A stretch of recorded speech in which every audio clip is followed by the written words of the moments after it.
আদমদিঘিবাসীকে আশ্বস্ত করতে চাই, আমরা আমাদের সীমিত সামর্থ্য, সীমিত মেধাব, সীমিত যোগ্যতা নিয়ে আদমদিঘির সামাজিক নিরাপত্তা, রাষ্ট্রীয় নিরাপত্তা, মানবাধিকারের সংরক্ষণ, নারীদের অধিকার, যুবকদের অধিকার, বেকারদের অধিকার এবং সামগ্রিক সমাজ ব্যবস্থাকে একটা শৃঙ্খলার মধ্যে নিয়ে আসার জামাত ইসলামীর পক্ষ থেকে সর্বোচ্চ প্রচেষ্টা আমরা চালাবো ইনশাআল্লাহ।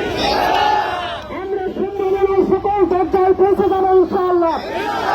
আমরা মানুষের মুক্তির সকল দরজায় পৌঁছে যাবো ইনশাআল্লাহ।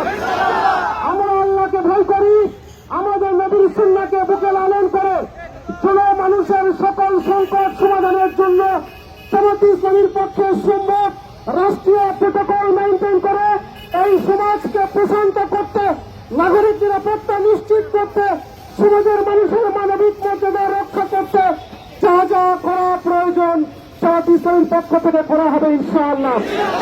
আমরা আদমদিঘিবাসীকে আশ্বস্ত করতে চাই, 5 আগস্টের শহীদদের রক্তের বিনিময়ে যে নতুন বাংলাদেশকে পেয়েছি, আমরা সেই বাংলাদেশের মর্যাদা ভুলন্তিত হতে দেব না ইনশাআল্লাহ। আমরা রক্তের বিনিময়ে স্বাধীনতাকে ইনশাআল্লাহ। আমরা জেগে আছি, আমরা এখনো ঘুমাইনি, আমরা জেগে আছি। প্রয়োজনে আরো রক্ত দিব, রক্তের বদৌলতে 56,000 বর্গ মাইলকে পবিত্রতার চাদরে আবৃত করবো আমরা ইনশাআল্লাহ। আমরা আমাদের শহীদের রক্তের বিনিময়ে এখানে এসে দাঁড়িয়েছি।